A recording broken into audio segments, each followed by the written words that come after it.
Waduh, gede sekali Tuhan ini tempatnya. Yahya, Eliezer, kamu jangan malu-maluin saya di sini ya. Soalnya rumah saya di Damsyik, Ya. cuman rumah subsidi. Ya, Ini gede banget ini asli. Eliezer, Yes. Gimana Tuhan? mimbarnya taruh sini. Mimbar, Oh mimbar. iya, siap mimbar. Tuhan. Selamat pagi Bapak Ibu Saudara. Selamat pagi saudara-saudara.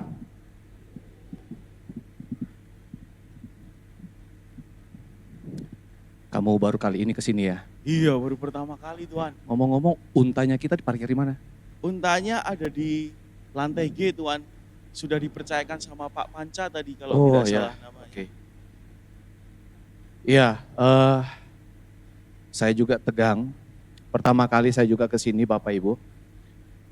Mungkin saya mulai dengan perkenalan dulu ya. Perkenalkan, saya Abraham. Saya Eliezer, anak buahnya. Ya, ini Eliezer. Anak-anak tahu Bapak Abraham? Tahu lagu Bapak Abraham? Anak-anak berdiri. Ayo kita nyanyi dulu Bapak Abraham. Gak ada Bapak Yohanes tuh gak ada. Ya, Bapak Yohanes gak ada. Bapak Yohanes nggak ada ya. Bapak Paulus apalagi nggak ada ya. Bapak Paulus juga adanya Bapak Abraham. Anak-anak kita nyanyi sama-sama ya. Bisa? Bisa. Bapak Abraham, 2, 3. Bapak Abraham mempunyai, tepuk tangan dong. Banyak sekali. Anak-anak, aku anaknya dan kau juga. Tangan kanan, tangan kiri, kaki kanan, kaki kiri, hadap kanan, hadap kiri, silakan duduk. Iya, Bapak Abraham dulu ngajar anak-anak juga, jadi tahu lagu ini ya. Ya, Bapak Ibu, anak-anak semua, nama saya Abraham. Saya ini aslinya dari sebuah daerah yang disebut daerah Mesopotamia. Di sana asal kami, ini hamba saya namanya Eliezer. Ya, saya sangat bersyukur karena punya Eliezer. Saya sangat mengasihi dia. Ya, kalau lihat wajahnya memang kasihan. Ya, sangat baik. Dia sangat mengasihi keluarga saya. Ya, saya teringat pada waktu saya tugaskan dia untuk mencari jodoh buat anak saya. Walaupun dia belum punya jodoh. Jadi dia cariin jodoh buat saya, buat anak saya. Saya pikir panitia itu bisa jadi ide yang bagus ya, tahun depan mungkin. Tentang Eliezer ya. Jangan 3 tahun berturut-turut ya, saya di sini gitu ya. Mungkin Eliezer bisa. Ya, ini sangat baik. Nah saudara-saudara, kami berasal dari daerah Ur di Mesopotamia. Ya, kalau sekarang itu lebih dikenal, mungkin Anda lebih mengenal itu daerah ya Irak. Ya, Irak itu daerah Irak. Nah dari situ lalu kemudian kami pindah ke satu tempat daerah, dia naik ke atas yang namanya Haran. Disitulah kami kemudian tinggal. Nah kenapa saya harus ngomong ini Bapak Ibu? By the way, Busway, saya hari ini di sini diminta untuk bersaksi tentang kehidupan yang saya jalani. Bagaimana saya terkoneksi dengan Tuhan dan orang-orang yang ada di sekitar saya. Nah di sana, di Haran Bapak Ibu, satu kejadian yang luar biasa terjadi ketika Tuhan itu kemudian mendatangi saya. Bayangkan Bapak Ibu betapa luar biasanya ketika Tuhan itu mendatangi manusia yang biasa, manusia berdosa. Seperti kita ini Tuhan datang pada kita. Wow, Tuhan datang dan menyampaikan apa yang menjadi sebuah rencana, sebuah maksud yang sungguh luar biasa. Dia datang memberitahukan rencana dia Bapak Ibu, anak-anak semua. Satu hal yang saya kemudian membuat saya kenal, sebelumnya kalau Bapak Ibu tanya saya kenal enggak dengan Tuhan? Saya cuma pernah dengar sedikit-sedikit tentang Tuhan. Sedikit-sedikit. Tidak seperti Bapak Ibu, sedikit-sedikit dengar, sedikit-sedikit dengar. Tapi kenal benar enggak? Ya kan? Nah saya belum begitu kenal. Tuhan datang sama saya. Lalu kemudian dia memberitahukan apa yang menjadi maksud dan rencana dia. Nah yang saya kemudian pelajari tentang Tuhan Bapak Ibu. Tuhan tuh mau terhubung dengan kita. Dia rindu untuk selalu terhubung dengan kita, manusia ciptaan dia. Dia mau supaya kita boleh mengenal dia dan menikmati akan berkat-berkatnya. Nah dalam pertemuan itu Tuhan memerintahkan saya, Abraham, pergilah dari negerimu, dari tempat sanak saudaramu ini, pergi ke satu tempat yang akan kutunjukkan. Bapak Ibu saya nggak tahu tempat itu di mana. Nggak tahu. Anak-anak bayangkan kita mau pergi satu tempat, tapi kita nggak tahu kemana ya. Satu hari anak-anak diajak sama papa mama, ayo kita pergi. Lalu Anda bertanya, Pak kita mau kemana? Belum tahu. Nah bingung nggak? Bingung pasti. Tapi karena Tuhan yang ngomong ya sudah saya jalan. Ya saya pergi dari Haran. Saya, istri saya. Tambah tua memang tambah pikun ya. Dari tadi ngomong saya lupa sama istri. Istri saya di mana? Coba. Sebentar Pak, saya teleponkan dulu. Pakai telepon? Iya. Coba cek dulu istri saya Halo? di mana.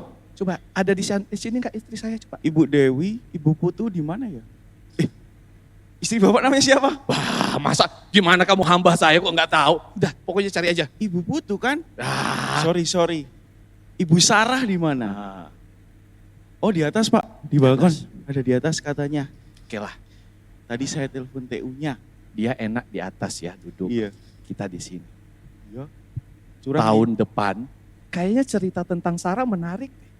Tapi Pak, kalau saya boleh usul Pak. Cerita tentang Sarah, ya kan? Cerita tentang Sarah menarik tahun depan. Tadi saya tanya-tanya panitia. Katanya kalau mau cerita tentang Sarah, ada 2 musa di sini yang bisa Pak. Oh ya? Satu namanya Ibu Evien. Oh, oke. 2 namanya Ibu Nila. Oh oke. Oke bagus itu, bagus. Tapi sayangnya dua-duanya belum berpengalaman Pak. Maksudmu apa? Pengalaman khotbah kayak gini. Oh, jangan yang aneh-aneh ya. Tapi Gak apa-apa. masih ada setahun kan Masih ada ya? setahun kok ya persiapan ya. Betul. Siapa tahu dalam setahun bisa ya. Musa Evian sama Musa siapa? Nila Kayaknya katanya cocok ya. Musa Nila deh ya. Oke, jadi balik lagi. Tadi sampai di mana saya?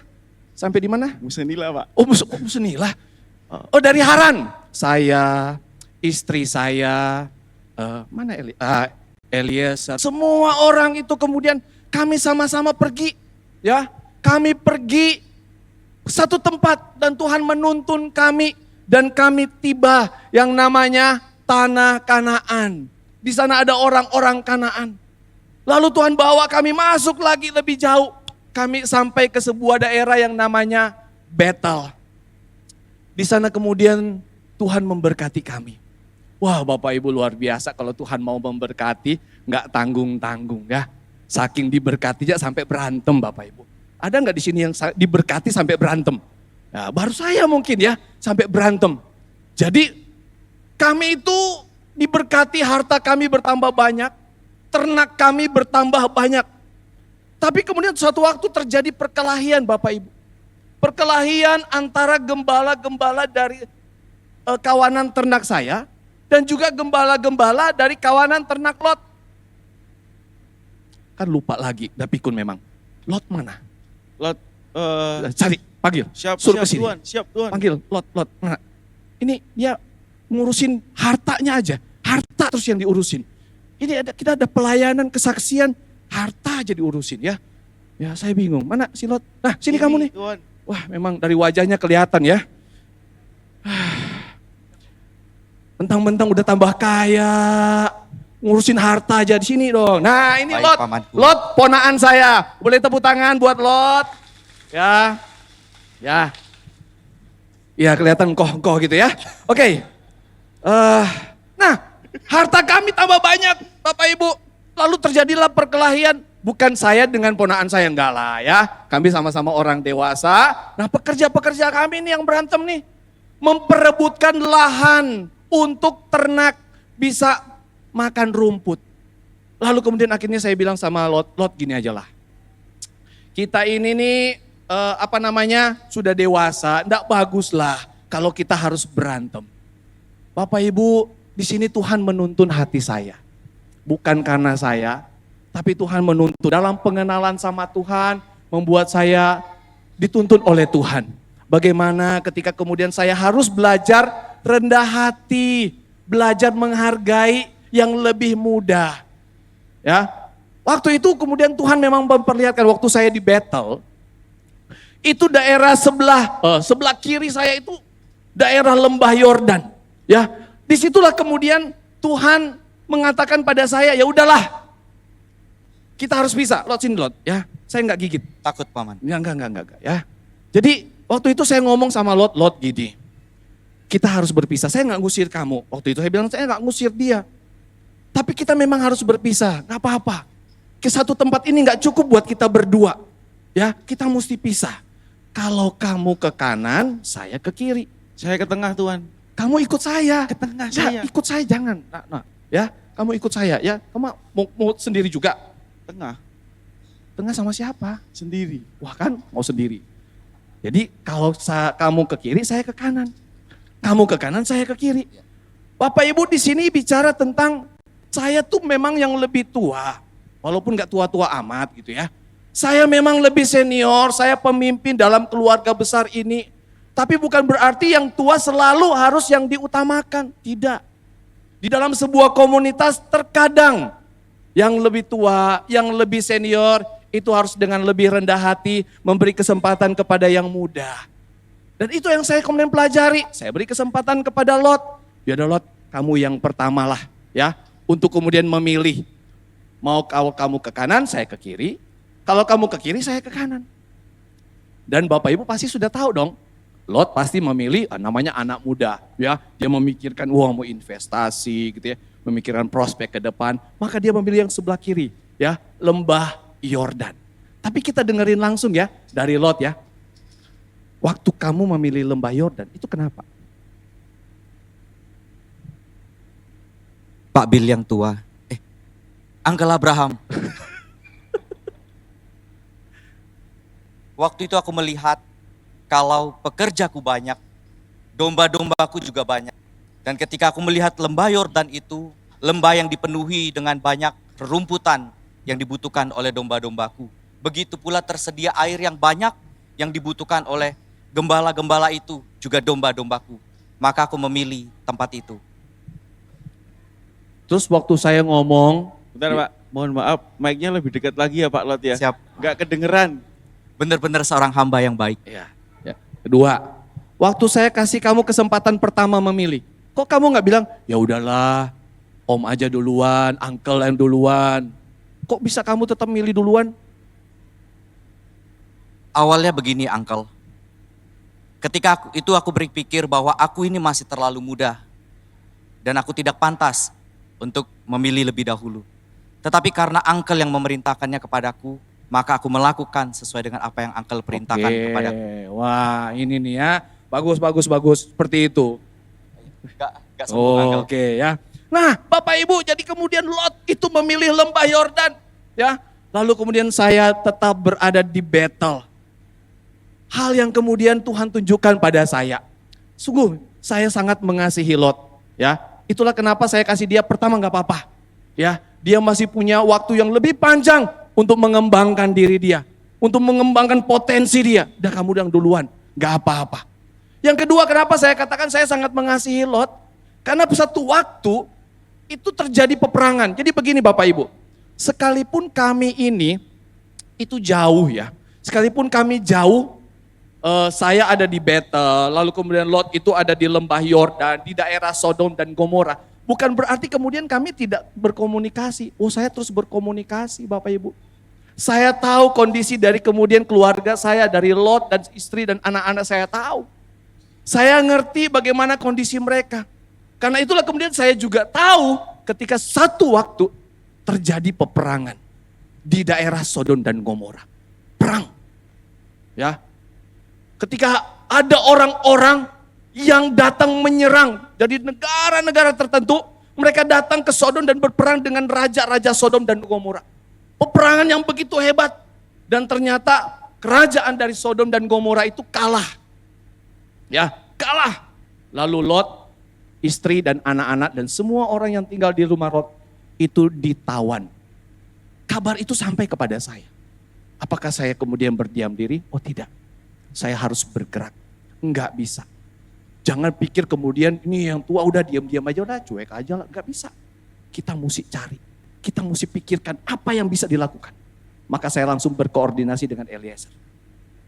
Kita langsung bikin pasukan perang. Siap 86 Pak.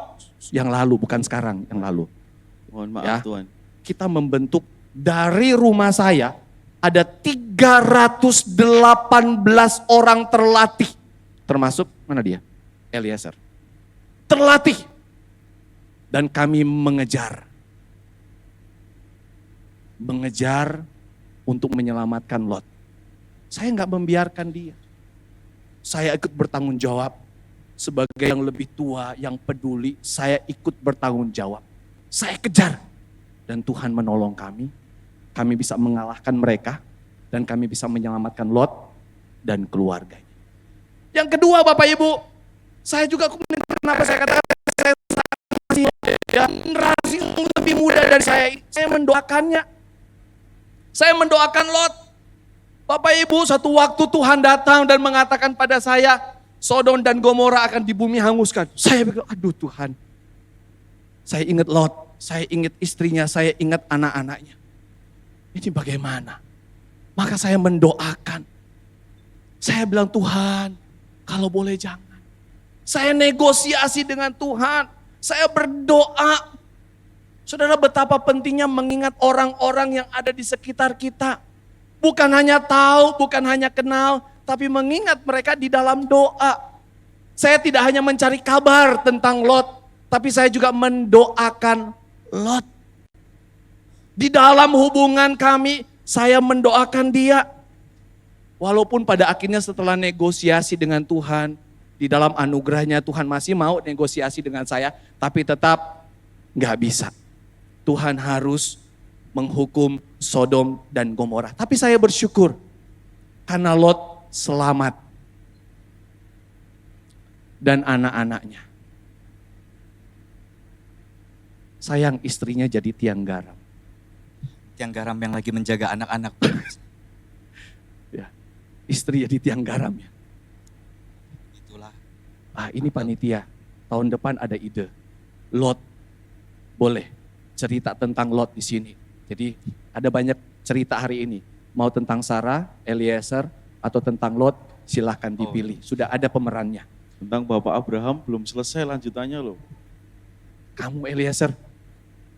Bapak Ibu, di akhir dari kesaksian saya nggak mau panjang lebar. Karena saya cerita terlalu panjang nantinya, saya diprotes sama ketua panitia. Saya langsung saja di bagian terakhir, 2 pesan saya buat Bapak Ibu.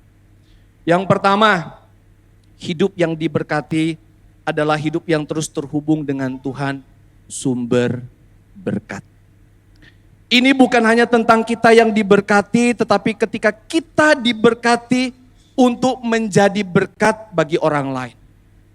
Saya yakin setiap hari bahkan mungkin kita berdoa, Tuhan berkati saya, Tuhan berkati saya, Tuhan berkati saya. Berkati rumah tanggaku, berkati keluargaku, berkati pekerjaanku, berkati kesehatanku, berkati studiku, berkati pelayananku, berkati kehidupanku. Kita selalu minta diberkati. Tapi seringkali mungkin kita berhenti berkatnya cuma sampai di sini. Tapi kalau kita melihat apa yang terjadi dalam kehidupan saya ketika Tuhan memanggil saya, dia sudah langsung mengatakan, melaluimu Abraham, semua kaum di muka bumi akan mendapat berkat. Kehidupan yang diberkati itu bukan tentang bagaimana kemudian kita semakin diberkati. Tapi bagaimana Tuhan memperkenan akan hidup kita yang boleh membawa kemuliaan bagi nama Tuhan. Diberkati dalam banyak hal untuk menjadi berkat buat orang lain. Dan itu dibutuhkan sungguh-sungguh hidup yang terus terhubung dengan Tuhan. Hidup yang terus mencari Tuhan, bukan hanya di hari Minggu Bapak Ibu. Kemudian kita mencari Tuhan. Tapi setiap hari kita terhubung dengan Tuhan. Waktu bekerja, waktu dengan anak, waktu studimu, waktu dalam perjalanan, waktu ketika engkau berbaring, kita terus terhubung dengan Tuhan. Hidup yang diberkati adalah hidup yang diperkenan oleh Tuhan. Saya membayangkan ketika komunitas gereja Kristen Kalam Kudus Solo, Pak. Solo, ya. Salah, Pak. Surakarta, Tuhan. Solo atau Surakarta? Surakarta. Bukan Solo. Ya Solo tapi Surakarta. Yang benar mana? Solo atau Surakarta? Kamu ini nggak benar. Nanti tolong cari informasinya ya. Bayangkan kalau komunitas ini itu semua kemudian hidup diberkati dan saling memberkati. Saya yakin terjadi kehangatan yang luar biasa di sini. Gereja ini semakin maju bagi kemuliaan nama Tuhan. Amin. Amin. Gereja Kristen Kalam Kudus Surakarta. Surakarta akan menjadi kemuliaan di kota Surakarta ini. Yang kedua Bapak Ibu, komunitas yang memperkenankan Tuhan adalah komunitas yang saling peduli satu dengan yang lainnya. Saling peduli artinya belajar rendah hati, melihat orang lain lebih utama daripada diri sendiri. Saling peduli artinya mengharapkan orang lain bertumbuh dalam iman dan kerohanian yang semakin baik. Saling peduli artinya tidak meninggalkan orang lain di belakang. Merangkul mereka yang sesat, mencari mereka yang terhilang, mengampuni mereka yang berbuat salah, mengangkat mereka yang perlu diangkat dengan potensi yang mereka miliki. Sabar terhadap satu dengan yang lainnya. Ada banyak kepedulian yang bisa dibangun dalam komunitas ini. Jangan kita duduk bersebelahan, kenal nama aja enggak. Bagaimana mau saling peduli kadangkala. Saya berharap komunitas ini benar-benar terjalin dengan erat. Peduli satu dengan yang lainnya. Saling mau kenal, saling mau tahu. Bukan dalam rangka untuk kepo dan gosipin, bukan. Tapi untuk peduli. Saling peduli. Melihat saudaramu yang lain, temanmu yang lain.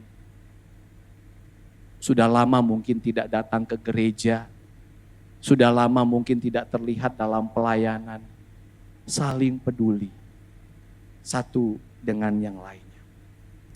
Pada akhirnya Bapak Ibu, kiranya Tuhan pencipta langit dan bumi memberkatimu, memberkati keluargamu. Demikian kesaksian saya dan dari Eliezer juga, dari Lot, keluarga saya ya. Terima kasih atas kesempatan ini. Pesan saya tadi ya panitia, ada Ibu Sarah, Eliezer dengan Lot. Buat tahun depan mungkin bisa dipikirkan. Terima kasih, selamat pagi semuanya.